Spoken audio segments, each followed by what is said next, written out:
Good evening and welcome to tonight's Facebook Live, talking about getting together to help each other to move through what's happening with the pandemic, but more importantly about how we can find resilience within it.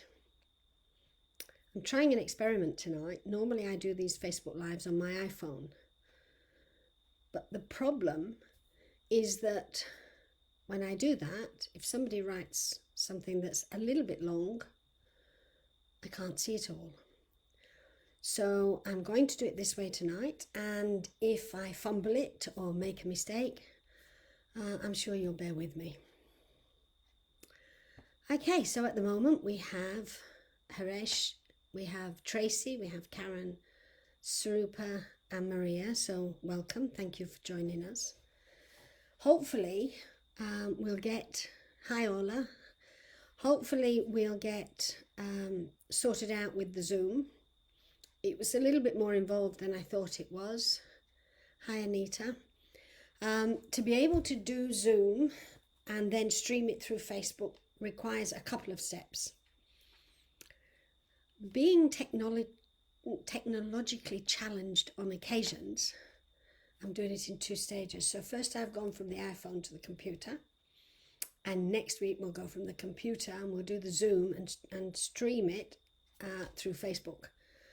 So it just shows you what you can learn when you're in the middle of a pandemic and you're locked down. All sorts of doors open if you've got the time, the energy and the patience to work with it. So we've got another couple of people joined us. That's really nice. Hi Juliet.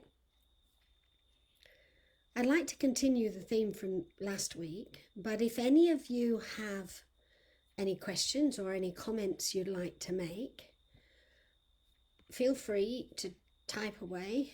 Because I can now see the comments more easily on the computer, hopefully I'll get to see the whole message.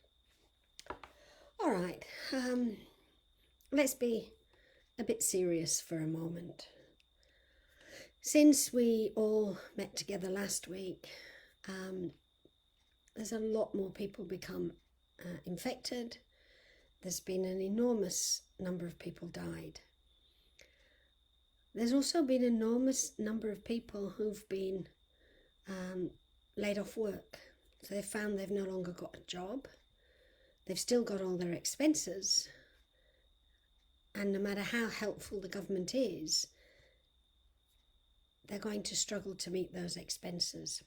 It brought it home to me today because I was hearing about a situation with the schools here, and I'm sure it's the same situation everywhere, where a lot of the children who come from disadvantaged families have been receiving breakfast and lunch at school to ensure that they get good nutrition, so that even if they don't get it at home, they have something during the day. And of course, now that the schools are closed here, that's not happening. So those parents are not only under stress because they can't afford to feed their children fully during normal circumstances, it's even worse now. And that must be very hard for them. So I'd like us to just take a moment and send thoughts of love and light to anyone and everyone who finds themselves challenged on any front at this time. Let's just etherically hold hands in a kind of circle and just radiate love and light to all those in need, wherever they may be.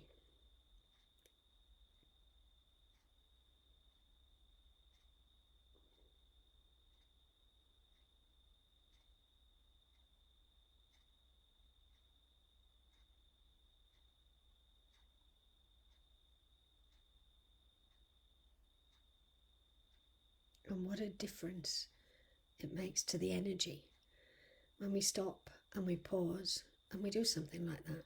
It doesn't take very long, but it does have an impact. Feel free to jump in with anything you might want to say at any time. It's not a monologue.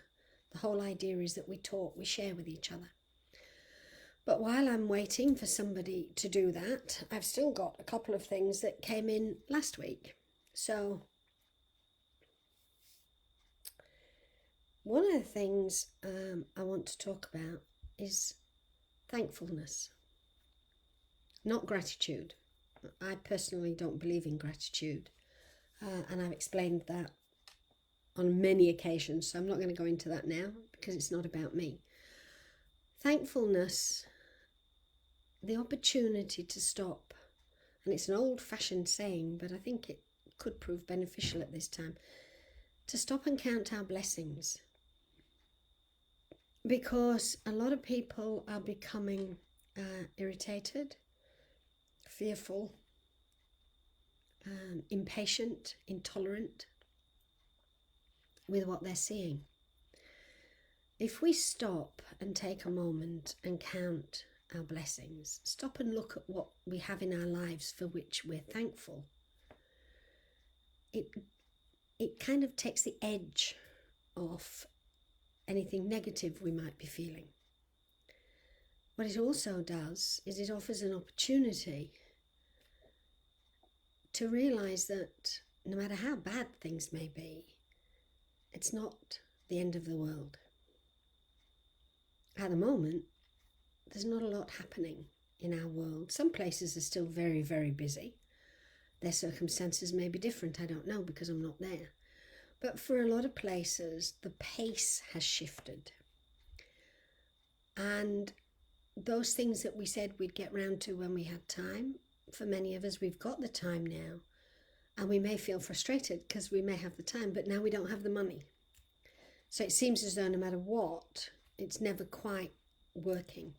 But if you stop and take a moment to think about what you might be thankful for, perhaps some of those things that you wanted to do if you had time might not seem to be so important after all. Perhaps it's time to look at what's a want. I'm getting a bit distracted because I can just hear my dog going in and having a great big drink of water. And that's one thing that I'm thankful for. Perhaps it's time to stop and ask ourselves, are some of the things that we think we want really important in this new scheme of things? Because I can't see things getting back to normal next week. How do any of you feel? I'd like some comments. I'd like to know what's happening out there to the people that are sitting watching this. What is it that's one thing you might be thankful for, perhaps more than anything at the moment? For me, it's the fact that people seem to be reaching out to each other more fully. But if they're not, then they're missing something, and they're missing something because something's hurting them. On some level or another, they're fearful or they're in pain. And it's hard in those times to be thankful. But what are the sorts of things that you're all thankful for? Perhaps if you start to share on here, it might remind other people of what they're thankful for. I'm seeing lots of hearts and I'm seeing thumbs up, but I'm not seeing anybody writing a comment. And this is supposed to be a conversation, not a monologue.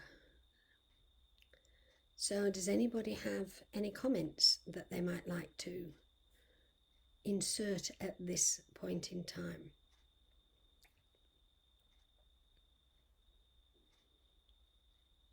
Wow. Well, they say silence is golden. But this is real silence. Come on, Sarupa, Ola, Anita, Tracy. What kind of things would you like to add?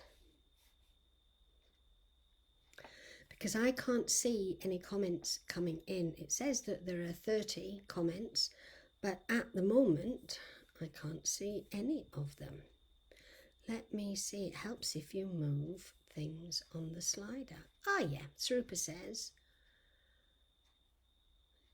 that they have lunches for vulnerable children in the UK. That's good. Yes, it was nice taking the moment for everyone, wasn't it, Haresh? Glynis wants to know how we can support carers who stay at home to look after loved ones. She's guessing some of their support may have been taken away. Absolutely. The difficulty with this is that unless you actually know those people, I don't know that there's a lot you can do. However, if you do know carers who suddenly find that not only are they working from home, but they're looking after kids, or they're looking after people that are sick and they've got no job, there's not a lot you can do in general. Of course, there's the clapping. People go outside and they clap to show their appreciation, which is great if you live in a suburban area. But if you live in an area where the properties are few and far between, such as where you live, Glynis, then you're going to stand and clap, but there's not a lot of people that are going to be joining you. One of the things is commenting on Facebook. There's been a lot of comments locally about our essential workers here and how much we appreciate what they do. But actual physical support for those people has to come from the organisations, I believe, has to come from the organisations that are geared up to help them. What does anybody else think about that? Anshelm says it provides an opportunity to look at resources differently, and that's true. We don't need as much as we think we do, which means that if we don't need as much as we think we do, we could slow down a little bit more, let the earth breathe more often, and not push people to work long hours to supply stuff that's not necessarily all that important. That's a good point, Sarupa, that you feel so much is no longer as real as you once believed was important, and that's true. I think when we're under a change such as this, a lot of the stuff that used to be really important kind of falls away. Yeah, that's true, Sonia. When we think about what we're thankful for, we can't help but smile, because it makes us remember what we have in our lives that we might have taken for granted. Juliet, highlighting what we say we want and what we perhaps actually want on a deeper level. That's true too. Sarupa is thankful for Wi-Fi. All is thankful for the change of the rhythm in her day. There's a lot, isn't there, to be thankful for? How can we show that?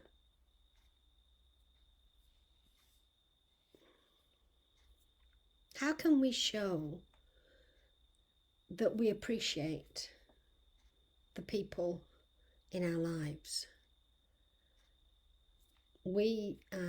Saturday we had lunch with our son and his partner. We're in New Zealand and they're in Australia, so it was lunch for us, it was brunch for them, but we sat around and we had a good chat. Not quite the same, because you can't give each other a hug, but that sense of connection is really important. And I think whilst ever we can find creative ways to maintain a connection to people around us, I think we're going to be okay.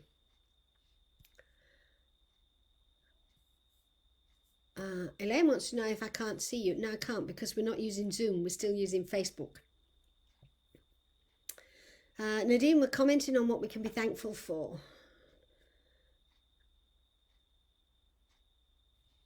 So basically everybody's saying the same thing. It's about the people around us. It's about the connections that we have. It's the sense of community. If there are people that don't have a sense of community, then I think how we help them is perhaps by helping the organisations who know who they are and who help them. So we kind of quietly do it behind the scenes. How does everybody feel about that?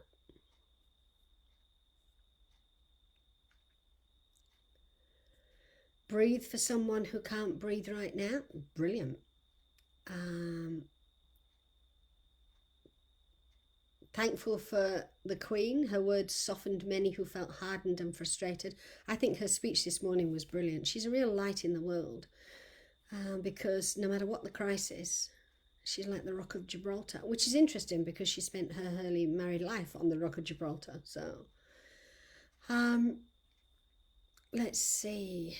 Yes, thankful for Jacinda because I think she's done an excellent job. Respite is something, Elaine, that isn't easy. There is such a large demand, as I understand it, such a large demand on it and for it now, that I don't think we have the health professionals, which is why they're asking people who've retired, would they consider coming back and helping out at the moment? And I think that's a great idea. I don't know if that's happening in other places, but I think it's brilliant.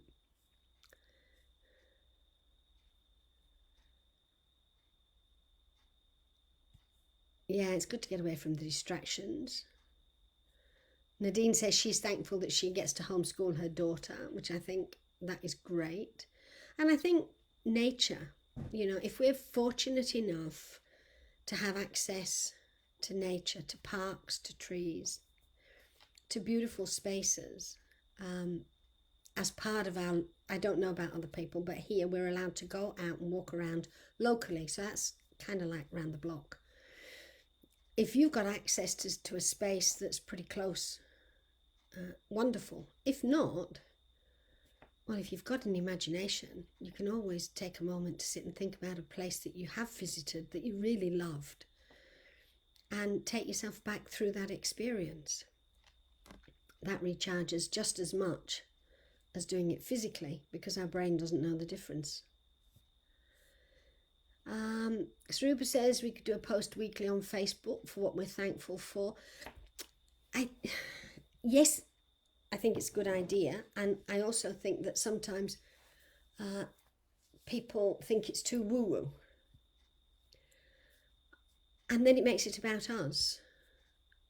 But we could do, and this is what I'd like to do with the Getting Together Facebook page, which we've actually started, get people to post images or things that they see as they go about that brighten their day.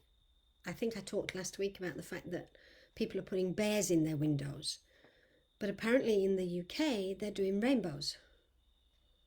We could have images of both. Rainbow is spiritually is about transition. So I think anything like that we can put onto that page. I don't think this is my personal feeling, I don't think it's about jokes. I think jokes, it's good to have a laugh, yes, but I think if it's only jokes, we're going to lose the point. I think it'd be nice to have a good mixture of little videos and images and comments and something that you think that's quite funny. I think all is right.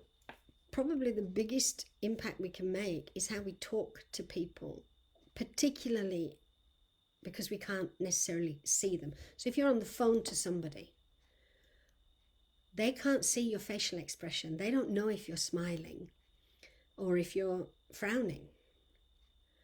So how you speak to them, the tone of voice you use when you speak to them is going to make a big impression. When you're in one place and your family's in another, and you know they're going through a hard time, how are you going to support that? Supposing there's somebody in the States and there's somebody in China and there's somebody in Indonesia, and they're all part of the same family, and one of those three areas, that person's an essential worker and not coping very well. How would you help that family member in that situation? Telling them you love them is good. Telling them how great they are is good. Sometimes listening while they let off steam is even better. Encourage them to, if they've got something like that happening, to get it out of the system so that it doesn't continue to trouble them. posting positive images, yeah. Yeah, the rainbows are for the hospitals, and they started with palliative care because children who were at the point of passing over used to start drawing rainbows, and the staff realised that the rainbows were starting to be drawn by children who quite shortly afterwards died, so that the children knew what was going to happen. They knew they were in transition. They've been a good symbol. They were a symbol for a long time for AIDS. So anything like that that's positive, I think, is important. And perhaps the biggest thing we can do is each day just take a moment, like we did at the beginning of this, to send love and light out to everyone, no matter who they are or where they are, who would be open to receive it. And if they're not, it doesn't matter, because you're sending it out into the world. You're going to benefit the planet. We're all going to benefit. Any comment anybody else would like to make whilst we're doing this?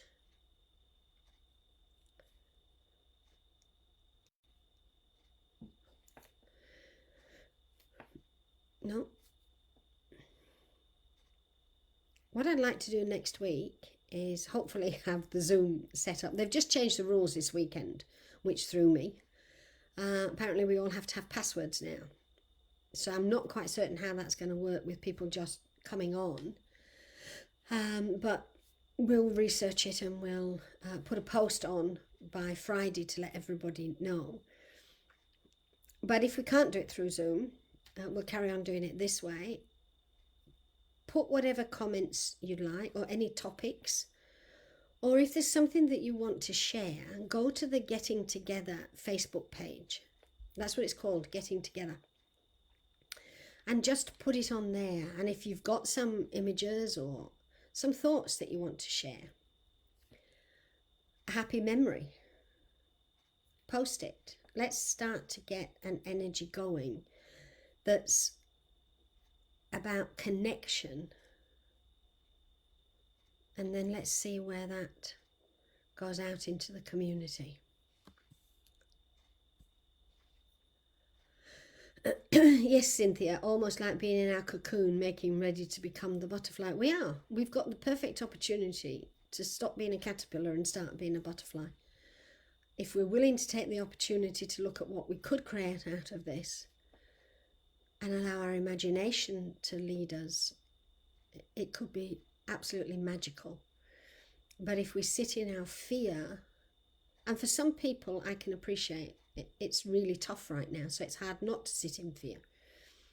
Perhaps some of the other things that we could consider as a group of people, as a community, is how we might support organisations that support the people that we're never going to know about who are struggling at this time. And I'm not saying let's us do some donating through this, but perhaps we've each got organisations that we like to support that might need a little bit more support. I'll leave that out there for people to consider. Let's have a look. Yes, you're right, Elaine. It has become so much easier to talk to strangers. You walk down the road and people talk now because there's so much separation. I think they just like the idea of coming together and talking to each other, or that connection from saying hello. Thank you, Haresh. We can create a connection infection on the Getting Together group. Yeah, John talked about being an infection, and I think I showed that video on Facebook this week, where I talked about him saying that we needed to become an infection. And I think it would be good if we create a connection infection. I think that's a great idea, because it's going to open us all up to other people. Caroline says her grandchildren have just created a massive collage of a rainbow, and it's the coronavirus rainbow called a pot of gold. So there's a child that's not afraid of it. She's turned it into something magical. How about that's our challenge for this coming week? How can we create magic for ourselves, but for the people around us? People we know, people we don't know. I'm going to leave you with that thought. Thank you for joining us, and we'll meet again next week, where if we can get the Zoom working, the format will be a little bit different. So we're continuing to explore and to challenge ourselves in doing so, to find ways to make this more interactive and less about me rabbiting on. So thank you very much for being part of this tonight. Thank you for sharing your love and your light. I appreciate it, as I'm sure people that receive it do. And I look forward to catching up with you all next week. Bye for now.